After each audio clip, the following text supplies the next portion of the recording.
இந்த அம்மா ஒவ்வொரு வீட்டுல இருக்க குப்பைகளையுமே எடுத்துட்டு வராங்க. அதே மாதிரி ஒரு வீட்டுல போயிட்டு குப்பையை கேட்கும்போது அந்த லேடி வந்து சொல்றாங்க, இதுக்காக அதிகாரம் பண்ற அல்றது குப்பை, இதுல அதிகாரம் வேறன்னு சொல்லிட்டு அந்த குப்பையை கொடுக்குறாங்க. இதை பாத்தீங்கன்னா மத்த கிளீனர்ஸ் எல்லாம் பாத்துக்க இருக்காங்க. அதுக்கப்புறமா அந்த லேடி சொல்றாங்க, வீட்டுல பழைய சாப்பாடு இருக்கு, இரு கொண்டு வரேன்னு சொல்லிட்டு குப்பை போடுற பையில சாப்பாடை போட்டு இவங்க கிட்ட கொண்டு வந்து கொடுக்குறாங்க. உடனே இவங்க அதை வாங்கிட்டு ரொம்ப சோகமா வரும்போது பக்கத்துல இருந்த லேடி சொல்றாங்க, கவலைப்படாத, அவ வீட்டுல இருக்க கோவத்தை ஓ மேல காட்டுறா, அந்த பைய தூக்கி இதுல போடுன்னு சொல்றாங்க. அதுக்கப்புறம் பாத்தீங்கன்னா உங்களோட வேலைகளை பார்க்க ஆரம்பிக்கிறாங்க. ரொம்ப நேரம் வேலை பார்த்ததுக்கு அப்புறமா இவங்களுக்கு தாகம் ஏற்படுது. அதனால அந்த வீட்டுல இருக்க ஒரு குட்டி பொண்ணு கிட்ட தண்ணி கேட்கறாங்க. உடனே அந்த பொண்ணு பாட்டில் இருக்க தண்ணியை கொண்டு வந்து கொடுக்குறா. அந்த தண்ணியை இவங்க ரெண்டு பேருமே குடிச்சுக்க இருக்காங்க. அது அந்த பொண்ணோட அம்மா பாத்துறாங்க. பார்த்தவங்க அந்த இடத்துல வந்து சொல்றாங்க, அந்த தண்ணி பாட்டில தர வேணாம், நீங்களே வச்சுக்கங்கன்னு. அப்ப இவங்க சொல்றாங்க, பரவாயில்ல புடிங்கன்னு சொல்லும்போது அவங்க சொல்றாங்க, இது பழைய பாட்டில், அதனால நீங்களே வச்சுக்கங்க பரவாயில்லன்னு சொல்லிடுறாங்க. இதனால அவங்களும் சரின்னு சொல்லிட்டு அங்க இருந்து கிளம்பி போயிடுறாங்க. அதுக்கப்புறமா அந்த குட்டி பொண்ணு கிட்ட சொல்றாங்க, உனக்கு அறிவுங்கிறது சுத்தமா கிடையாதா, யாருக்கு எதை கொடுக்கணும்னு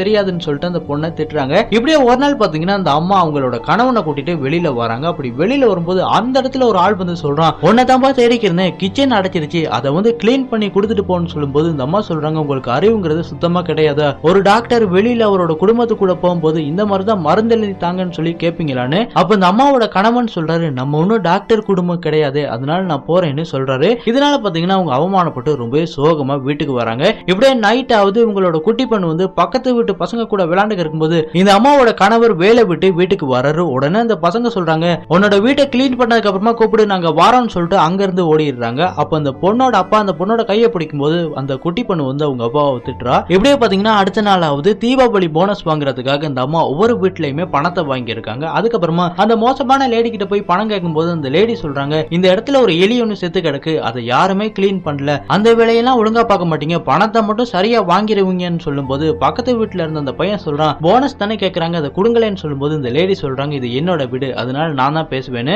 அதுக்கப்புறமா அந்த குப்பை வந்து கீழே விழுந்துருது. உடனே இந்த லேடி வந்து அந்த அம்மாவை திட்ட ஆரம்பிக்கிறாங்க. அப்ப அந்த அம்மா சொல்றாங்க, நீங்க பணம் தராட்டிக்கும் பரவாயில்ல, மரியாதையாவது கொடுங்கன்னு சொல்லும்போது இந்த லேடி சொல்றாங்க, உனக்கு மரியாதை கொடுக்கணுமா, சாதாரண குப்பை தானே நீ அல்றன்னு சொல்லும்போது இந்த அம்மா சொல்றாங்க, அந்த போட்டோல இருக்கிறது யாருன்னு உங்களுக்கு தெரியுமான்னு. அப்ப இந்த லேடி சொல்றாங்க, எனக்கு நல்லாவே தெரியும்னு. அப்ப அந்த அம்மா சொல்றாங்க, அவர் யாருன்னு உங்களுக்கு தெரிஞ்சிருந்தா இப்படி பேசியிருக்க மாட்டீங்கன்னு சொல்லிட்டு செருப்படி கொடுத்துட்டு அங்க இருந்து கிளம்பி போக ஆரம்பிக்கிறாங்க.